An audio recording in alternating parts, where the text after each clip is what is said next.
नमस्कार, मैं हूं doctor Sumita Mishra, paediatric intensivist, Manipal hospital Siliguri से। आज हम डिस्कस करेंगे प्रिकी ईटिंग के बारे में। प्रिकी ईटिंग का मतलब है फसी ईटिंग, मतलब जो बच्चे जो भी आप खाना उनको देते हैं मील पे, अगर बच्चे उसको रिफ्यूज करते हैं खाने के लिए या फेंक देते हैं या थूक देते हैं, उसको बेसिकली प्रिकी ईटिंग बोलते हैं। तो ये कोई बीमारी नहीं है, बेसिकली ये एक बिहेवियर है जो कि बहुत कॉमन है आपका 4 साल तक के बच्चों में। जैसे ही हम उनको नए फूड्स इंट्रोड्यूस करते हैं, अक्सर बच्चे कोशिश करते हैं उसको रिजेक्ट करने की। तो इसका मतलब ये नहीं होता है कि वो रिबेलियस हैं या ये कोई बीमारी है।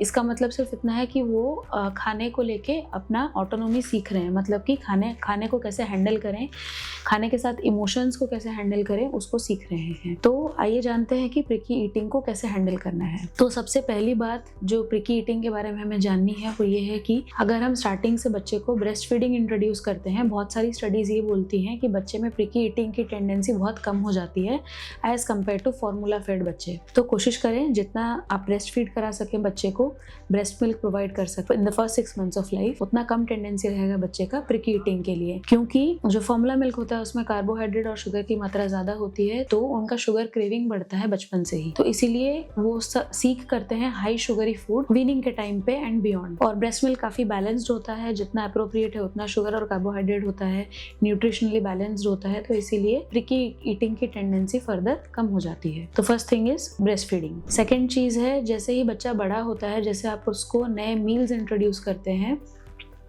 उस टाइम पे आप कोशिश करिए कि बच्चे को 6 months से 9 to 10 months के एज में पूरा पिसा हुआ पेस्ट जैसा खाना ना दें। हम लोग अक्सर ये करते हैं कि दाल चावल का खिचड़ी बनाया और उसको ग्राइंडर में डाला, पीस दिया और बच्चे को जो है चम्मच से जल्दी जल्दी खिला दिया। ये बहुत ही गलत टेक्निक है और अक्सर हमें ये मिलता है कि ओपीडी में पेरेंट्स ऐसा कंप्लेन करते हैं आते हुए, या ग्रैंड पेरेंट्स कंप्लेन करते हैं कि बच्चे जो है दाल चावल तो नहीं खा रहे हैं, थूक दे रहे हैं, उल्टी कर दे रहे हैं, या बहुत बार उसको गैग कर रहे हैं। गैग मतलब ऐसे करने को गैग बोलते हैं, तो गैग कर रहे हैं। तो बेसिकली गैगिंग बहुत कॉमन है। अगर हम पेस्टी फूड बच्चों को प्रोवाइड करेंगे तो कोशिश करिए कि खाने में टेक्सचर होना चाहिए, उसको दरदरा पीसें ताकि उसमें लंप रहे, ताकि वो उसको अपने माउथ से और पैलेट से प्रेस करके खा के एक्सप्लोर करने की कोशिश करें। तो इससे उनका सेंसरी स्टिमुलेशन बेटर होता है और खाने को पेस्ट जैसा नहीं समझते हैं। It's not a task, it is mostly sensory awareness, तो इसीलिए वो उसको एक्सप्लोर करें।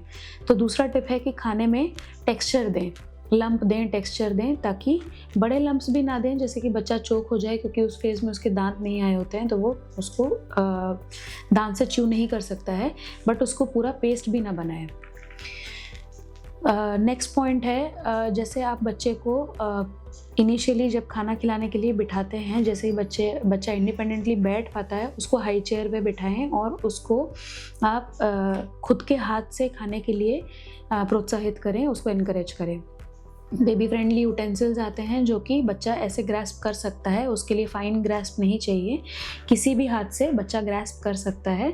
जब वो खा पा रहा होगा अपने पूरे दोनों पाम से, दोनों हाथ से, तभी भी बाइडेक्स्ट्रस जब उसका होल्ड रहता है, दोनों हाथ से जब चीज़ें पकड़ता है, तभी भी वो अपने हैंड टू माउथ खाना डाल सकता है अपने मुंह में।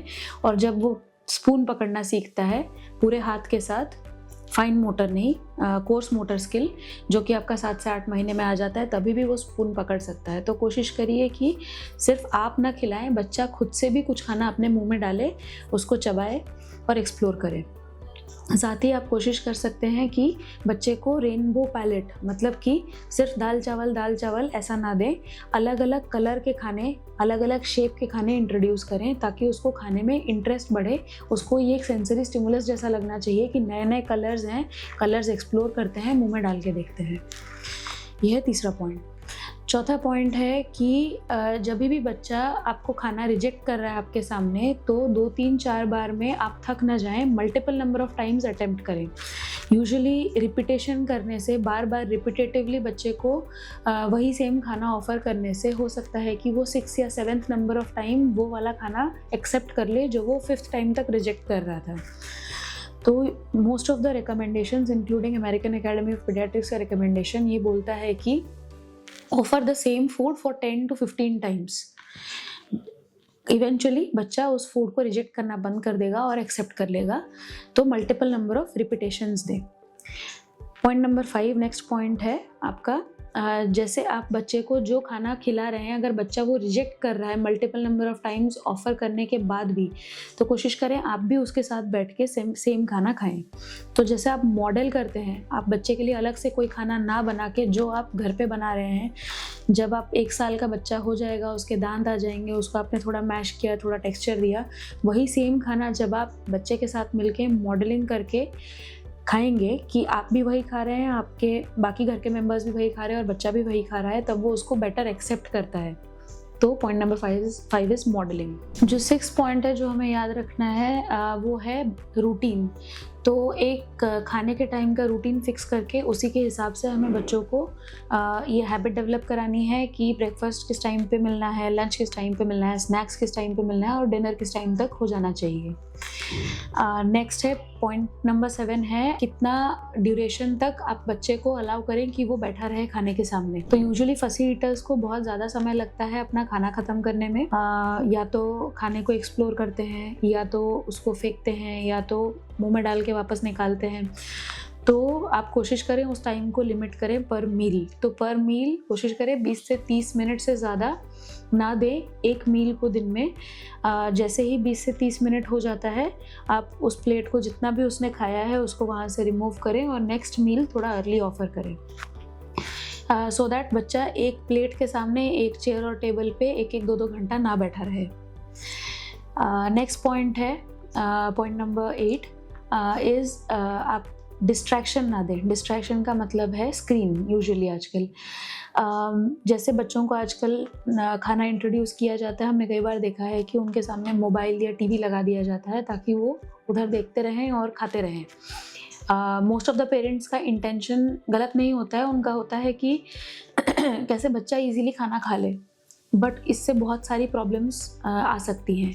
पहली प्रॉब्लम है कि बच्चा बिंज ईट कर सकता है, मतलब जितना उसका पेट है रिक्वायरमेंट है उससे कई ज़्यादा गुना ज़्यादा खाना खा सकता है, जिससे कि वज़न बढ़ सकता है, क्योंकि उसको पता नहीं चलता है कि वो क्या खा रहा है, कितना खा रहा है।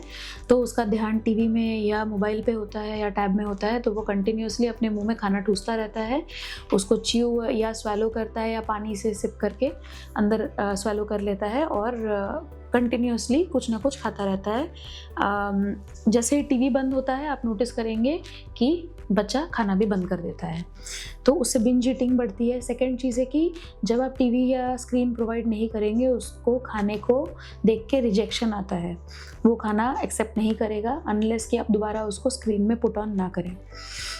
तो ये और तीसरी चीज़ है कि जो बच्चा है हो सकता है कि वो जंक ईटिंग में या बड़े होकर डिप्रेशन ईटिंग में जाए, कि जैसे उसको कभी भी लाइफ में कोई स्ट्रेस हुआ या प्रॉब्लम हुआ तो वो शुगर या कार्बोहाइड्रेट कंजप्शन ज़्यादा करे बड़े होके। जो 9th चीज़ है, 9th पॉइंट है जो हमें याद रखना है, वो है रिस्पॉन्सिव फीडिंग। रिस्पॉन्सिव फीडिंग का मतलब है कि parent usually can decide what and when, मतलब बच्चा क्या खाएगा और कब खाएगा, but the child should be deciding how much, मतलब क्वांटिटी बच्चे को डिसाइड करने दीजिए। हर इंसान का पेट और जो सटाइटी है वो अलग होता है, हर बच्चे का भी अलग होता है। कुछ बच्चे कम में फुल फील करते हैं, सटाइटी मतलब कि खाना खाने के बाद फुल फील करना, सेटिस्फाइड फील करना इज कॉल्ड सटाइटी। तो हर बच्चे का वो पॉइंट अलग होता है। आपका सटाइटी का परसेप्शन अलग होगा एज़ कम्पेयर टू आपका बच्चा। तो आपको लग रहा होगा कि जो फुल प्लेट मैंने उसको दिया है वो फुल प्लेट उसको ख़त्म करके उठना चाहिए, बट उसको क्वांटिटी डिसाइड करने दीजिए। अगर वो हाफ प्लेट में उसका पेट भर जा रहा है तो उसको हाफ प्लेट ही अलाउ करिए खाने के लिए। इन द मीन टाइम कोशिश करिए कि अगर आप हर बार देख रहे हैं कि वो आपके हिसाब से खा रहा है, आपके रूटीन के हिसाब से खा रहा है, आप क्या दे रहे हैं खा रहा है, बट क्वांटिटी कम खा रहा है, तो आप आपका जो प्लेट है, जो प्लेटर है, उसका साइज़ कम कर दें। अगर आप बड़ा प्लेट सर्व कर रहे हैं तो आप छोटे प्लेट में खाना सर्व करें ताकि आपका वेस्टेज कम हो और ताकि उसको लगे कि उसने भी प्लेट फुल्ली ख़त्म किया है which gives a sense of reward, तो उसको भी अच्छा लगेगा और वो हर बार वो छोटा प्लेट फुल ख़त्म करने के फोकस में रहेगा एज़ कम्पेयर टू कि बड़ा प्लेट आधा ख़त्म करके छोड़ के चले जाना। And the 10th and the last point is बच्चे को कोशिश करें नॉन फूड रिवॉर्ड्स देने की। नॉन फूड रिवॉर्ड्स का मतलब है ऐसे रिवॉर्ड्स जो कि खाना बेस्ड नहीं है, मतलब कुछ और रिवॉर्ड्स जब वो अपना प्लेट खत्म कर ले या आपके हिसाब से खाना खा ले या उसकी फसी ईटिंग कम हो जाए। बहुत सारे पेरेंट्स ऐसा करते हैं कि जैसे ही बच्चा बेटर होने लग जाता है खाने के साथ में, पोर्शन साइज अच्छे से खाने लग जाता है, रूटीन सेट हो जाती है, बहुत सारे पेरेंट्स उसको चॉकलेट दे देते हैं या ऐसा बोलते हैं कि इसको ख़त्म कर लो इसके बाद आइसक्रीम मिलेगा, इसको ख़त्म कर लो इसके बाद केक मिलेगा, which is a very wrong practice. इससे होता क्या है कि उनको जंक फूड का खाने का टेंडेंसी बढ़ जाता है। आप उसको हेल्दी खाना तो ऑफ़र कर रहे हैं, साथ में आप एक उसके साथ ऐड ऑन जंक फूड भी दे रहे हैं और उसका पोर्शन साइज़ भी बढ़ जा रहा है। मतलब वो 1 मील नहीं रहा, अब वो 2 मील हो गया है या 1.5 मील हो गया है।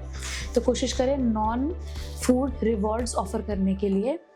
जैसे कि आप बच्चे को स्टिकर दे सकते हैं या आप बच्चे को पैट करके बोल सकते हैं कि वेरी गुड, आज तुमने खाना अच्छे से ख़त्म किया, या आप बच्चे को हग दे सकते हैं। ये सब नॉन फूड रिवॉर्ड्स में आता है। तो जैसे ही बच्चा मील ख़त्म करता है या फसी ईटिंग उसकी टेंडेंसी कम हो जाती है, always compliment your child but with non food rewards. That's all for today, hope that helps. Thank you.